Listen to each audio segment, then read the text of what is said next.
Are you ready to break through the mental barriers holding you back? Welcome to the Mind Mastered Secrets of Excellence with Dawn Grant. Since 2001, Dawn has been guiding elite athletes like PGA Tour champions, Olympians, and world champions, and everyday individuals toward peak performance. With a proven track record, including helping Vijay Singh win the 2008 FedEx Cup, and her PGA Tour clients averaging a 219% increase in earnings. Dawn knows what it takes to succeed.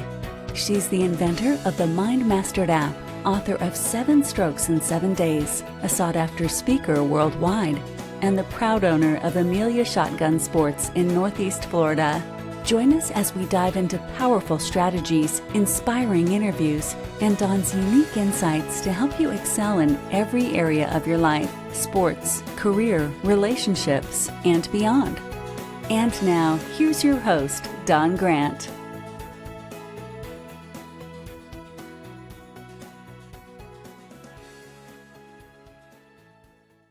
All right, folks. This is Dawn Grant. Welcome to the Mind Mastered Secrets of Excellence. Thank you for being here. I'm really excited to have a wise woman here with us today with so much that she has learned, accomplished, achieved, and now passing on that wisdom in such a great way to help so many, just thousands and thousands of people all over the world with health and nutrition and mindset and everything else. So Cheryl McColgan, thank you for being here. I appreciate you. Thanks so much for having me, Dawn. I'm excited to chat with you today. How would you define Cheryl? Well, it's been a long, winding road is how I would define it. Not a direct route in my life, but a very interesting one. And just because of what your podcast is focused on as far as, secrets of excellence and mindset, that is stuff that I've been interested in a very long time. My degree is in psychology, and I actually went to graduate school for psychology.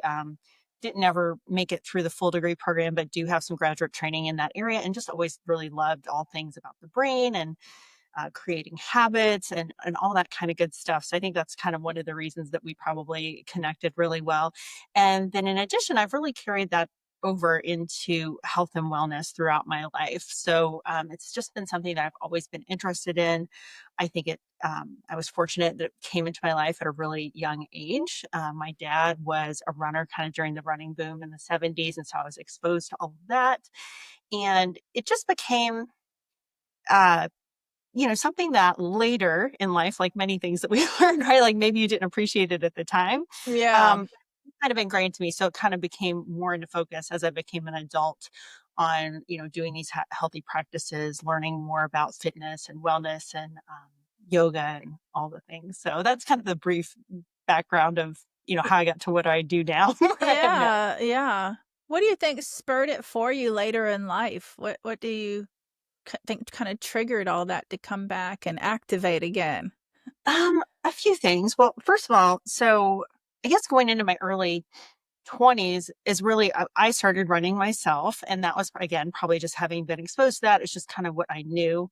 And then we always had, weights in our garage when I was growing up. And I'd always seen my dad do that. Like he'd just always been very fit and very focused on his health. So as soon as I became an adult person, like in the world with a quote unquote real job and because of that sort of thing, and, was working downtown and would see other people that would go to work out after work, it just seemed like the thing to do. And it wasn't foreign to me. So it just seemed like something I should be doing. So I started running, and I would go sporadically to the gym, all through my 20s, 30s, 40s, as far as lifting weights, but always with a background of I just love being outside. And so for me, running was a really natural connection. And then yoga, I did yoga consistently throughout the years, starting back in my 20s again, just being downtown, finding classes to go to, that kind of thing.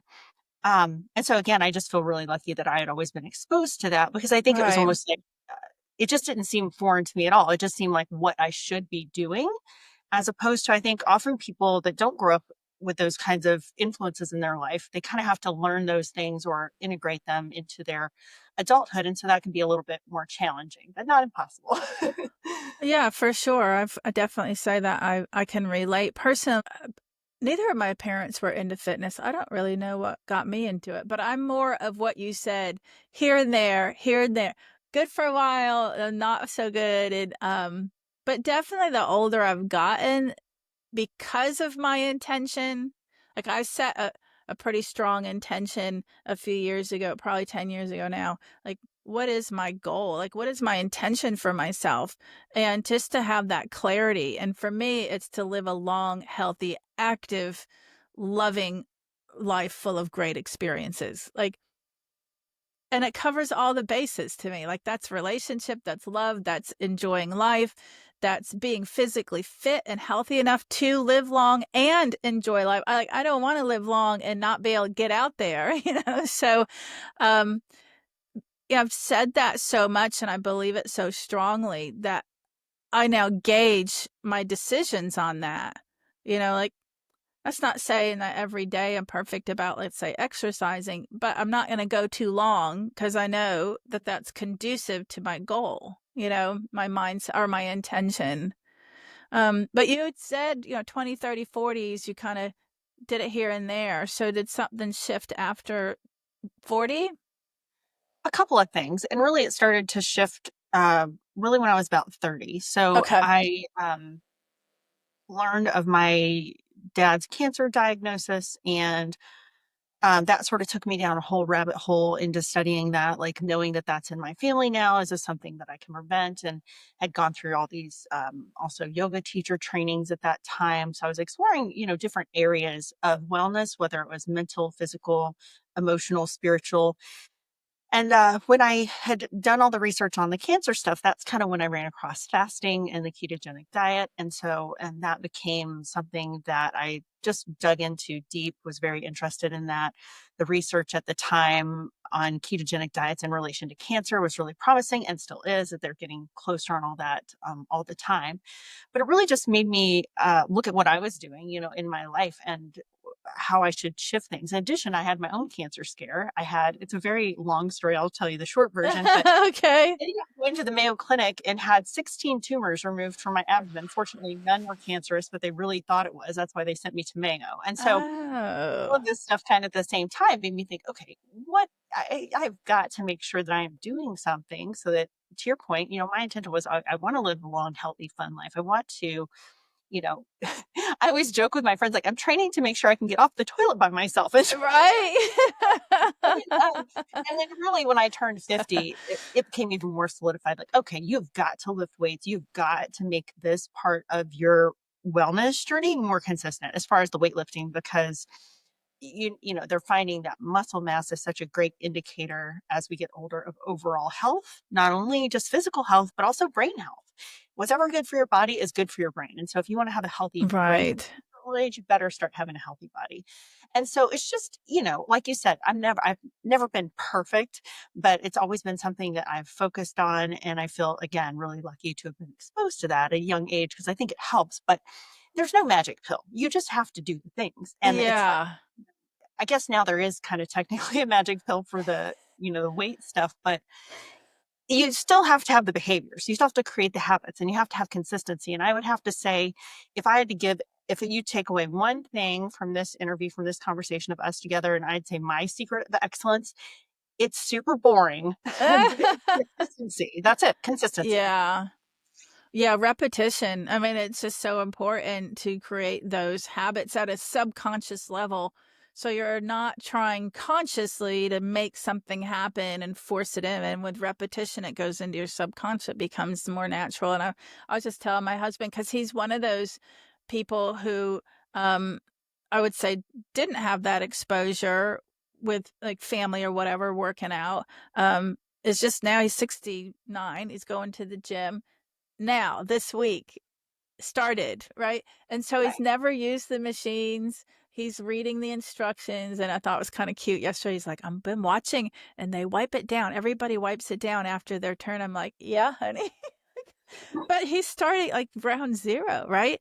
And I don't really know what got me going down that road. I didn't have cancer, nor did anybody in my family, but Chris Carr with Crazy Sexy Cancer, like I jumped on her information I don't know, wherever that was, 10 or 15 years ago. And her journey around, the world to learn about the natural ways and eating, how to eat and whatever to fight cancer. And I thought that was a pretty phenomenal story. So then, started buying a lot of her books and such to understand and try to eat in, a more healthy way and alkaline and all. But what what's your routine like now? Because you're clearly in great shape. So how often do you go to like the gym and what do you like to do? Well, that has shifted, and it's not what I like to do. To be Okay. clear, I still wouldn't say I really like, lifting weights or going to the gym, although it has become more interesting to me. And now that it's more of a habit, again, it's creating things like it's like you said, now it's just something I do. And I don't have to think about it too much anymore, but I would not say it's something that I love. But that's one of the ways was running for me too. I ran for like 17, 18 years, like 20, 30 miles a week. And it was never because I loved running. It was just because it's what I thought I should be doing at the time. Now, Okay. back and tell my younger self that, I'd be like, go get in the weight room. Quit. Yeah. It's going to ruin your knees and go get in the weight room. But hindsight and all. So what I do now is a little different, and it's probably, it's a little more aggressive than what people just need just for health, because I just got done doing something really crazy.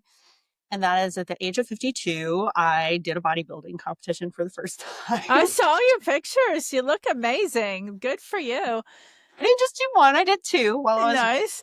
because the first one, it's all such a shock thing. You don't even know what you're doing. So leading up to this, obviously, I was doing a really rigorous fat loss phase, and then I was lifting probably more frequently than most people would. So right now, even still after, I'm lifting 5 days a week. It's kind of, again, become something that I do, and I have equipment in my house in my basement. So again, really fortunate to be able to access that. And I think it makes it easier to do that kind of schedule. If I had to actually drive myself to a gym 5 days a week, that's not me. I'm not that person. Like I said, I don't like it that much. Like, Yeah. I like to go like once a week just to get out of the house and Yeah. to like just have the vibe. But me personally, I wouldn't enjoy going every day. Some people really do though. Some people love the ritual of kind of going to the gym and all of that. But just for general health, what the research actually shows, because this is the weirdo nerd I am now that I'm into this. Of course, I had to look at all the research and know all about it, right? But Right. go lift the weights, which you can totally do that. But I like knowing the things behind it and like why it works and how often we should be doing it and such things.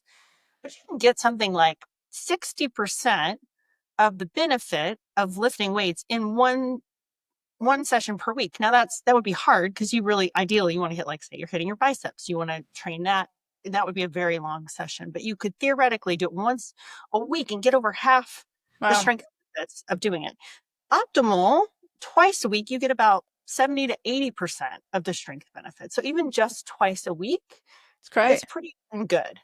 If you can do 3 days a week, that's kind of the sweet spot. You could do full body 3 days a week and you're pretty much good to go. You'll get a lot of strength gains. You'll, start to feel better. You'll definitely be stronger. I can't guarantee you that you'll look any different, because for most people, it's just the body fat that we have covering our muscles. It's not going to really allow you to see them that well, but you will know that you're getting stronger because you'll be lifting heavier weights on the same exercise. So that's just Nice. really important to Mm-hmm. note. I think that discourages people sometimes. If you're looking for a big visual difference and doing something like lifting Mm-hmm. weight, you're probably not going to see that unless you're super low body fat already. So really get to focus on the health benefits, the strength gains, how you're lifting more weights in the gym. I think if people get really focused on that, that can get them excited about the gym rather than thinking they're just going to walk around looking jacked all the time just because they started going to the gym. So I think Right. that would be my little tip there as far as a secret of excellence is know your why. And if your why is, longevity and stuff like that, you just need to do it. And you don't worry too much about, like, are you really seeing things? Really focus on how you feel and that you're getting stronger in your body and that you can put numbers on that. And it's really kind of fun and to see your progression over time. For sure. How long do you work out when you go down in your basement and lift some weights? How long is Each of these sessions now, because it's very focused on this bodybuilding thing, so you primarily focus in the division I'm in. It's mostly shoulders and glutes. So I eventually hit everything, and I do still do a lot of compound lifts, but it really works out to be like 3 days a week of legs and glutes and 2 days a week of upper body. And what that looks like now is, 35 to 55 minutes, each of those sessions. But again, for general health purposes, you wouldn't need to, Right. much time into it.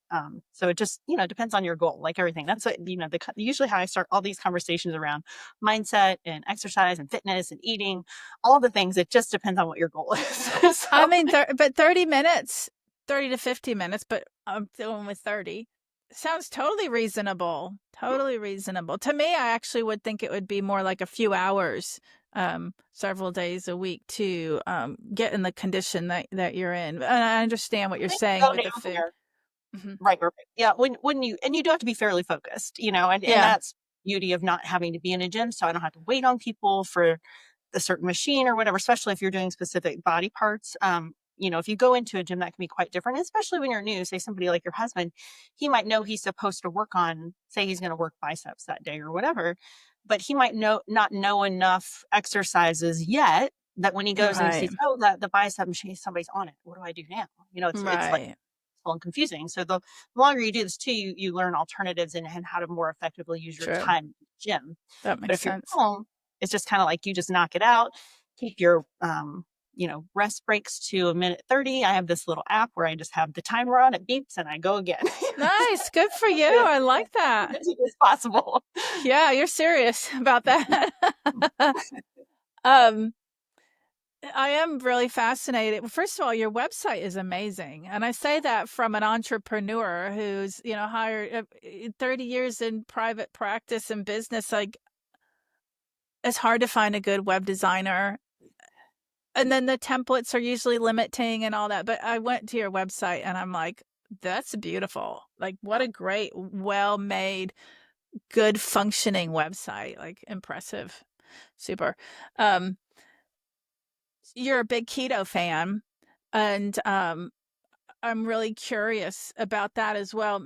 There's so many different ways to approach, and I've come to believe even in eating according to your blood type, just because I've seen some funny nuances with friends that have different blood types. And I'll just tell you real fast, what caught my mind or my attention was I had this one friend who this was years ago. She had said to me that she can't drink red wine because it makes her crazy. Like, she would be like, I get really aggressive. I can only drink white wine.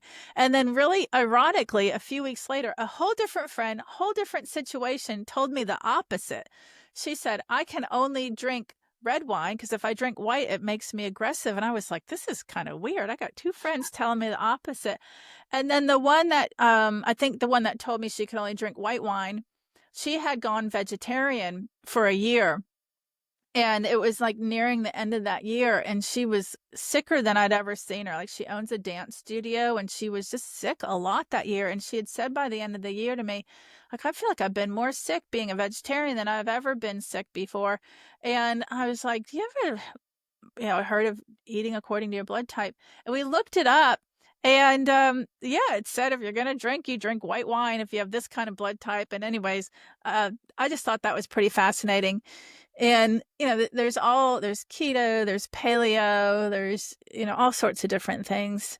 So how did you settle in on keto?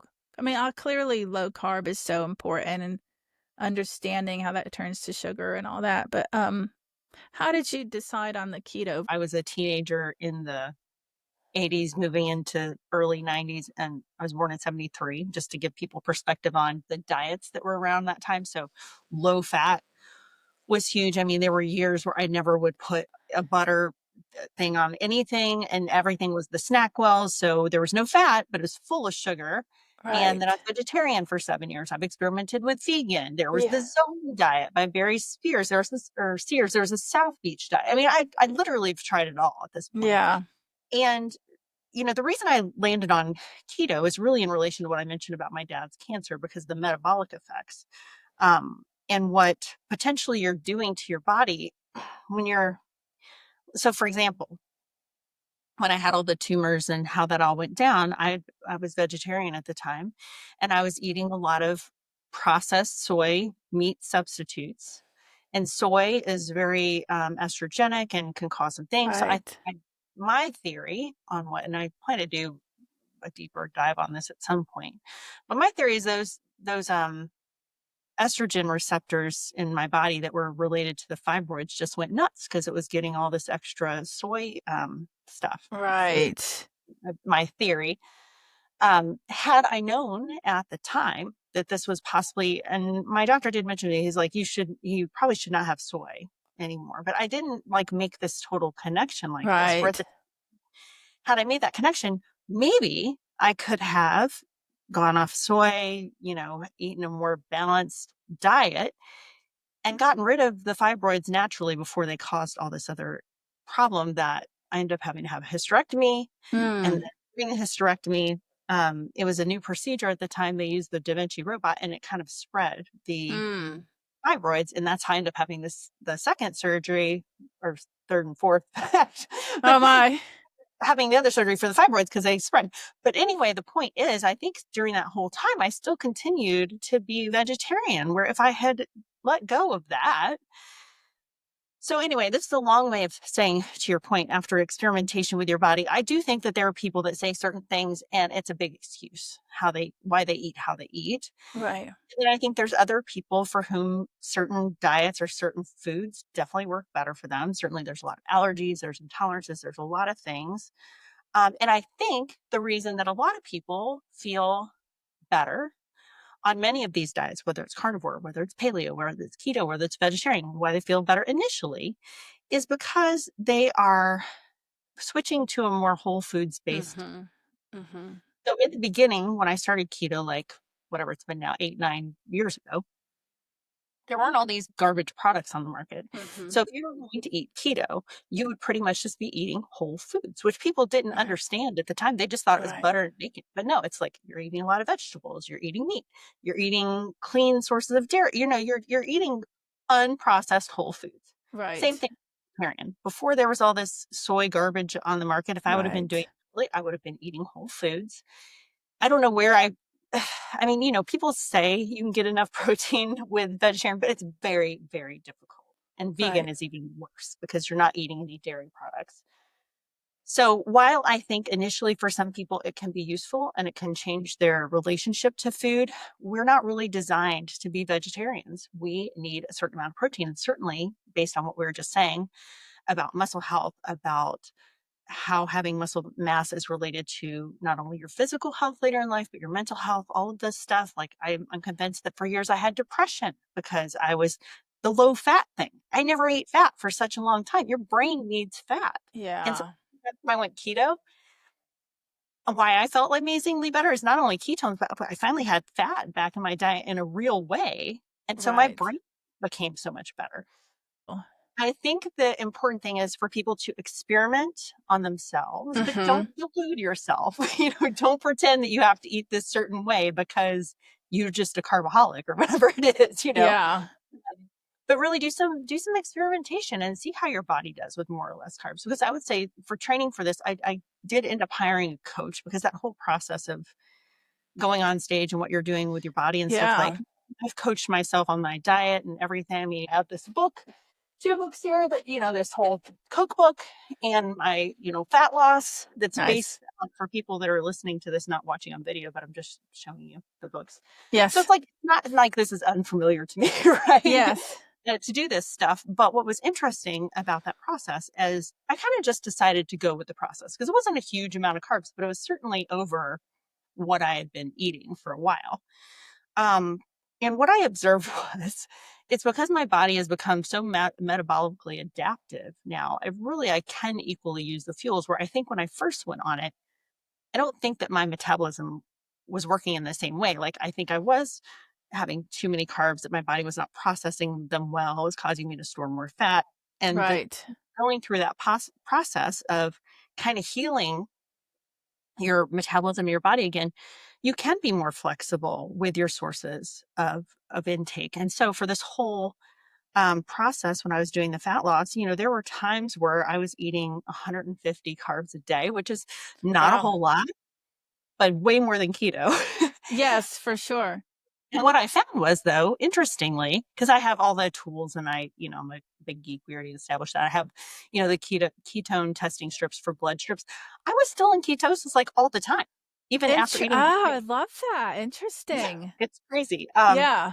Again, that's just showing that it's a very individual to each person. A lot of people, when they first go keto, they have to go like really, really low on the carbs because their metabolism is just kind of not broken, but it's not flexible. It's not equally good at using fat as carbs. It's really good at using carbs, but not as good at using fat. And so they have to go super low to actually get into ketosis, where in this process where I'm training, I'm utilizing the carbs really well. My muscles are Right. utilizing glycogen. I actually could utilize more carbs healthfully. It was just a really interesting process Yeah, for all. for sure. I'm fascinated by it too. Coming from a little different angle. So I, as a hypnotist, had been helping people with weight loss. Um, like, again, rewinding to 2001 when I opened my practice, weight loss and quit smoking were the two most common things. Weight loss was pretty common, and the way I had been taught through my hypnosis training was just simple suggestions: half portions at mealtime, breakfast, lunch, dinner, afternoon snack, and lots of water. Like tons of suggestions on lots of water, and some visualizations of like when you look in the mirror, say I'm slim, trim, and healthy. And that's the basics of what I was taught. So, if you fast forward a few years, and as I got more comfortable in being a hypnotherapist and working with people and hearing their stories, I was like, there's more to it than this. And part of it was, the belief system subconsciously of something like, well, everybody in my family, every woman in my family, my mother, my sister, they're all overweight. I'm just like them, or I've tried everything. Nothing works for me. There's these different belief systems that can, again, through repetition, no different than repeating weightlifting over and over, like through repetition, thoughts go into your subconscious and they become automatic also. And so there's these belief systems. So a big part of what I started doing was helping people, through suggestion to break whatever belief systems they had that were limiting them. And once I turned 40, and this is what happens when you turn 40. This is what happens when you turn 50. So I'd spent all these years helping women to not think that way, right? And then I turned 40. And at that period of time in my life, I was doing a lot of kettlebell exercises. And I remember doing a lot of kettlebell swings. And it got to, there was just this day or whatever, I realized I couldn't get my pants up but past my thighs very well. And I'm like, God, these exercises must really be working out my thighs. And all the way up till that point, I was always the type, if I put on weight, like I could take it off that week. When I was younger, people would say, you need to eat more, you're too thin. And so here I was at 40, my thighs got bigger to the point where I couldn't get my pants on instead of just having a tight buckle. Yeah. And so I thought it was the kettlebell swings, and it wasn't. It was I just started storing more fat in my thighs, but I became my own experiment as well. And I went through a period of vegan. I went through a period of vegetarian. I bought a juicer. I was juicing. I was cleansing. I started doing master cleansing. One of the things that I noticed was, first of all, like something with juicing. Holy shit. I put in like 2 apples, 5, 6 carrots, and when I would drink it, I would get like lightheaded. I didn't realize how much sugar I was taking in, and then the fiber that wasn't like helping to slow down the processing of all that. I was just trial and error trying to figure out. And what ended up working for me, the first thing of all the trial and error was Haley Pomeroy's The Fast Metabolism Diet. And for me, it was eating clean. It was eating clean, but she recommends phase eating also. And she's much more detailed than that. But I ate clean, super clean, like no dairy, no bread, no alcohol, no caffeine. With phase eating, you would do like no healthy or unhealthy fats at all for like 4 days, but you'd reintroduce the healthy fats on like Friday, Saturday, Sunday. So so many things that I learned about my body. But by the end of that month, people were complimenting my skin. They were complimenting like the spark in my eye. The color of my eyes changed. I was vacuuming my house at 11 p.m. I had so much energy. But, to one of your points, I know it was the clean eating. It was, the phase eating and all that kind of stuff was helping to burn fat. But eating clean and eating healthy and eating whole foods was definitely the ticket. And then you fast forward, because that was probably 10 years ago. Everything that I do now, it all, I see it all goes back to the basics, shopping the perimeter of the grocery store and eating the whole foods. And I know when I'm doing something that's gonna put the weight on, I'm like, I'm aware, but I make a choice. Like, I like chocolate, and I'm good with dark chocolate anyways, but I'm saying, like, go in the coffee shop and getting a slice of chocolate cake with my coffee, once a week or something like that. I want to do that. I don't want to not do it. So how are you with treats and things that, well, you got cookbooks and all that, so you probably have healthy treats you cook, but What I've learned about that over the years, I have the keto dessert recipes and all of that stuff. But honestly, it's like treats are treats, regardless of whether they're keto or vegetarian or vegan or whatever. That should not make up I mean, it's sad because if I had a super fast metabolism, I'd have a treat every day. yeah. I just would. Like, who wouldn't? They're delicious. They're good. But the point is, I think you said it perfectly. And I think this is the mindset. You're making choices. You're making a choice because if you eat a treat every single day, whether it's keto or whatever it is, that it's, in some people, it's going to trigger these sugar cravings, or in some people, it's just going to put them down this road where it's kind of like a slippery slope. Oh, well, I already had the cake with my coffee this morning, so I'll just have whatever this is. Yeah. And it just creates this whole different mindset where I think what the thing is really is like, now, if I want a treat, I'm like, I'm going to have the real thing. I don't have diabetes. I don't have any of these reasons why I can't occasionally have the real thing. Now, I prefer to make it myself so that it's clean. Yeah. Like a lot of seed oils and a lot of garbage. And I will make things with allulose instead of real sugar, because I'm like, you can't really tell the difference, and it tastes just as good. But like keto flours, if you've never tried this, making like desserts out of almond flour, it's ridiculous. Like, Yeah. I'm not diabetic. Just occasionally have the real thing. But what I love what you said, and this is my mindset, is you're making a choice. Okay. So the same way that I make a choice, I'm choosing not to have this right now because I'm doing this bodybuilding competition. I'm choosing right now to have a real croissant because this looks amazing and I haven't had a treat for a while and I want to try it. Yeah. And here's the other thing that's like an amazing thing if you can shift your mindset to this. I don't want to eat garbage bread. I don't want like a McDonald's bun. No, like if I'm on the road occasionally, yeah, I'll have something like that, but I never eat the bun like at a Yeah. ridiculous restaurant. If I'm at a French restaurant and they have fresh homemade bread or something, Yes. you better believe I'm trying it. Yeah.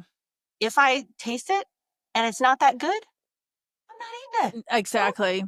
You don't have to eat it. That is like, that will blow your mind if you can really make that mindset shift for people. It's like, don't eat it just because it's there. Don't eat it just because it's free. Don't eat it. Yes.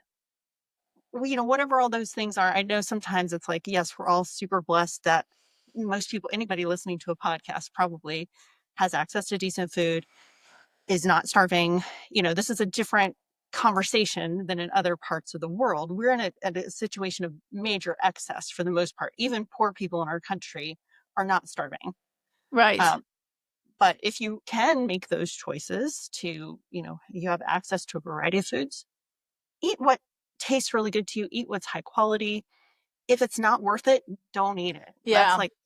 That's a huge mindset shift. It if you can. is. It is. And you're touching on two things. One related to, like, let's say that treat, like if I'm at maybe somebody's birthday party and I can tell that the cake is the grocery store cake or something like that, that the consistency, the look, it just doesn't look like it's going to be amazing, then I'll skip it. But if somebody's do like flourless chocolate cake, and I'm gonna see, and I know like it's got this oozing chocolate on top of it, and it looks nice and rich, and I'm gonna do that. I'm gonna enjoy every bite of it, and but that's something. If bread is another thing, like if we go to a restaurant and maybe we've been there before and we've tried the bread and it's not that great, we'll just say no. But if it's phenomenal bread, we're like, we're doing bread tonight because it's this good bread here. That's kind of. And then the other thing, which I still see myself struggling, I need to make a hypnosis audio for myself on this one, but definitely raised in a household where my mother would say there's starving people in China and don't waste your food. I mean, and this is going to sound cuckoo, but I don't mind. I'm a little crazy. I feel bad for the food if I don't eat. Meaning, okay, it's going to sound crazy, but like, let's say I'm looking at a bag of lettuce or spinach or something like that. I don't want to waste it because somebody put time into growing it. Somebody put time into cutting it down. I think of it as a living thing that it gave its life. I mean, I truly don't think of plants like animals or humans, but I still think of it as a living thing, and it like gave its life. And I feel like, well, I can't waste all that. Like, I'm gonna shove it down the garbage. It haunts my brain for real. Like, not wasting things. It's not really China anymore. It's just and then if I go to, let's say an event, like I go to competitions because I work a lot with athletes, and I might go to support them, or even have a competition, maybe a banquet where they're serving all this food. And then, half hour later, they're picking up plates that still have a ton of food on them. And it's just like scraping, plate after plate, hundreds of people in a room. Oh gosh, we're so spoiled.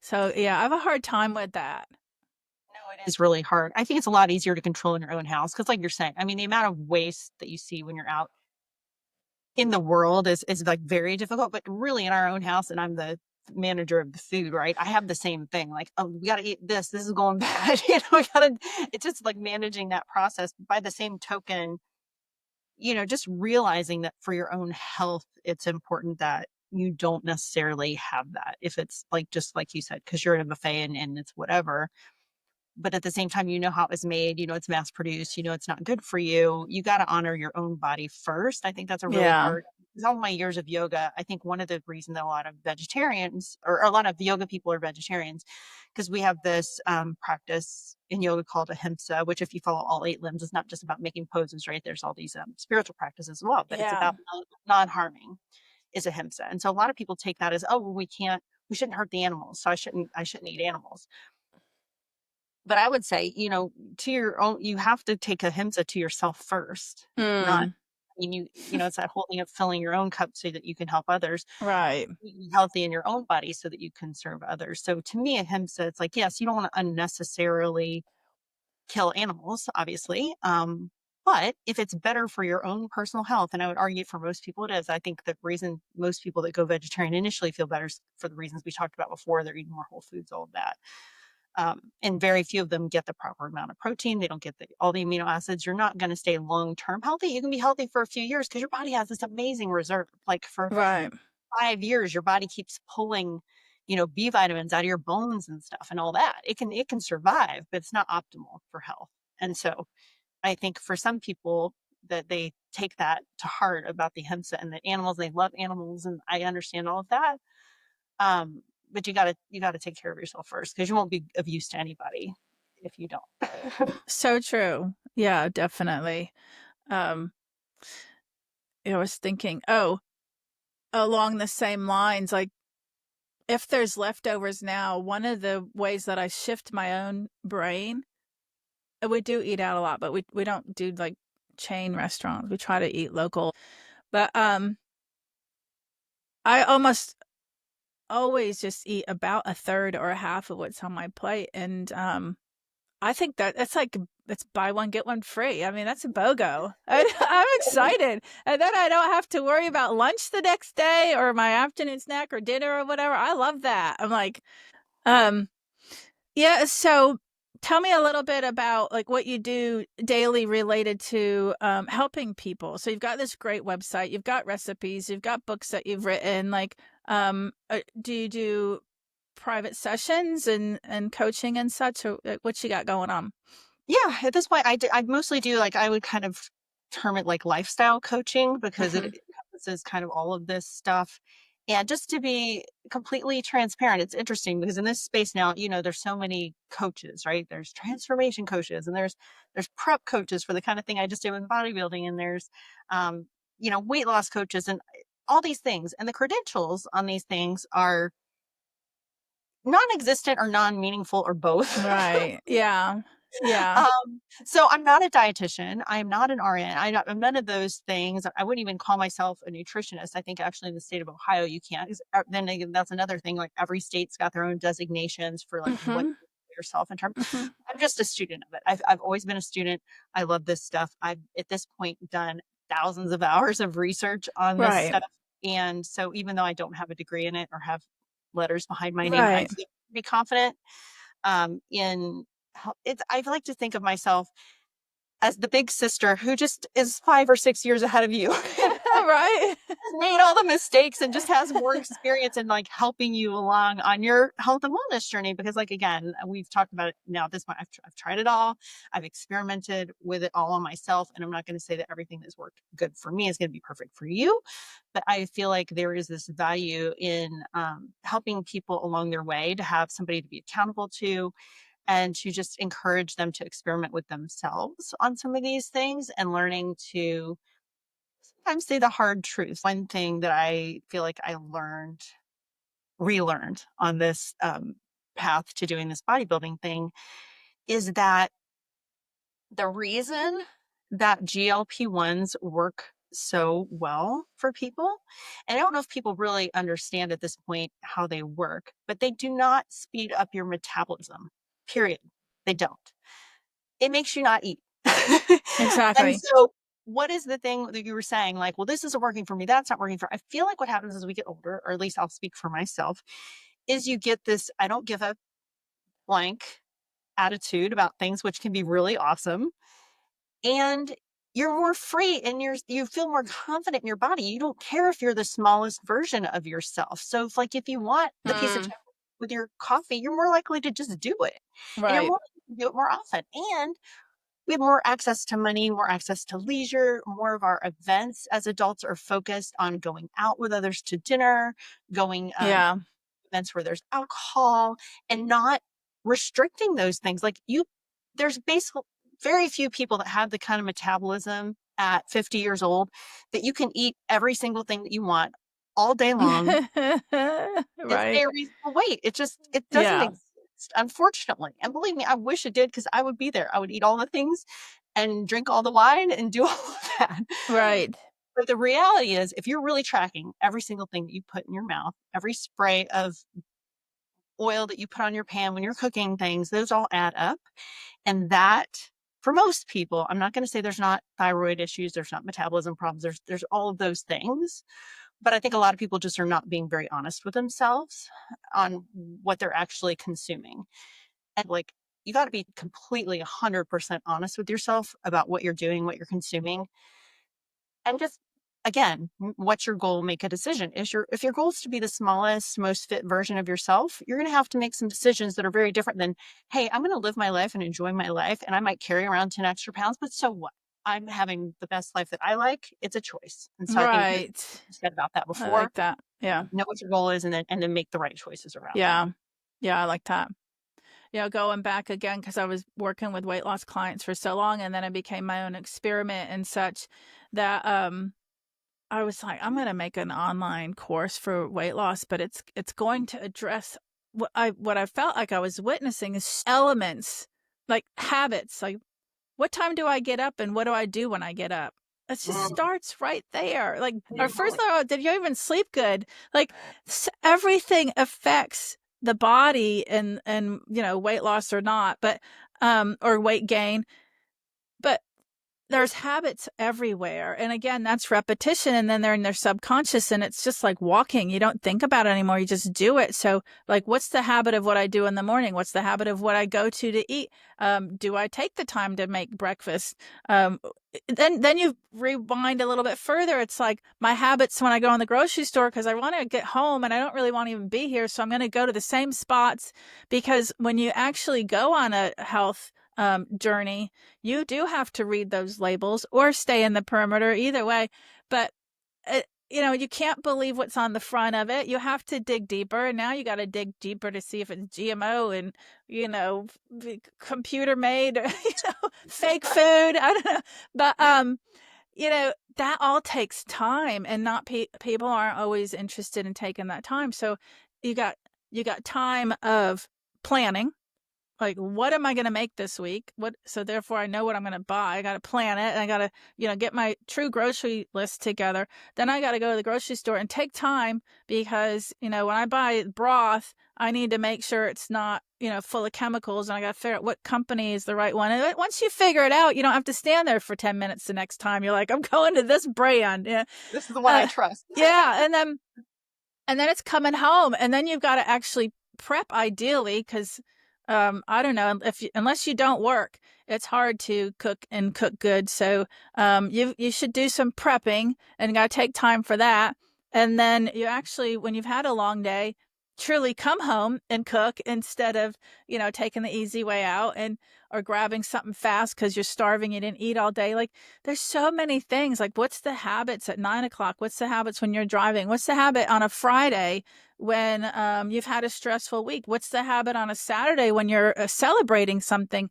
Like, food's connected to so many things. And so I was like, I need to make hypnosis for all these things: exercising more, drinking more water, cutting out alcohol, shopping in the grocery store, like being attracted to the healthier foods. And I did end up putting together an online course that has all that, because to me, there's so much struggle in that. Like, now the positive side is we have so many healthy options nowadays, and there's so much more deliberateness in the industry, and trying to get rid of chemicals and dyes and all sorts of stuff. We're actually, and I love using like the Yuka app. Life becomes so much easier. Like, I don't have to stand there for 10 minutes to figure out which mustard to buy. I can just scan it and it tells me. I think that's cool. The habit side of it, and breaking those habits, because it's challenging. To me, if you're going to implement something new, you've already got your day filled up. You got to look at what was I doing? What do I tend to do at 8 a.m. and 9 o'clock before I go to work? Because I got to stop that at the same time I'm starting this. And then I got to be prepared to start this, which reminds me of another thing you said. Like, you have your gym in your house and how that works for you. In a similar way, like, I believe in having a nice, morning where I'm taking good care of myself, meaning I sit outside in nature when I have my coffee, and I meditate and take some time to do some stretching. I've learned that I need that yoga mat out already. Like, I need the spot where I'm going to meditate, like, set up, so I can just go in and do it and come out. Because I do have so much in my day. One's an exercise room, and one's my meditation and room. And to me, that helps set me up for success. It's more likely that I'll do some of these things that are important to me if I set the stage for it. Yeah, and I think you hit the nail on the head. It's like, you got to make it as easy for yourself as possible. I mean, a lot of these things that we're talking about, habits or whatever, they're simple, but they're not always easy if you're not setting yourself up. And I think you can do the same thing with food. I mean, I've basically eaten the same breakfast every day for, like, I don't know, 8 months. Like, now, for all the people, they might be like, well, that's just boring. But it is, if you're trying to be healthy, it not only takes away the decision fatigue, but it also just takes away the cravings and stuff too. It's like really a great little hack if you can just be used to it and be like, this is what I have for breakfast every And what day. is it? What, I gotta know now. One egg whites, and cottage cheese on the side. And depending like what I'm doing with my carbs that day, if I'm training or something, I might have like a bowl of yogurt with some fruit, or I might have a piece of homemade sourdough with it to get the carbs. But yeah, Nice. and it Yeah. takes like literally 5 minutes. There's no excuse. I mean, I remember talking to this lady one time. She was just saying how, oh, she can't eat properly because I'm like, well, what? I'm like, can you scramble an egg? Right. Yeah. And I mean, unless you hate eggs, you're gonna have an issue. But I mean, it's literally like one of the easiest things that you can eat. Super nutritious. Choline is amazing for your brain. That's what's in egg yolks. So you want to have the yolk, but if you're trying to get more protein, then you can just do the whites. Why do that? Yeah. So you can just make it as simple as possible and make it boring, and it just takes away the decision fatigue and makes everything a little easier. And hard-boiled eggs are such an easy, fast grab too.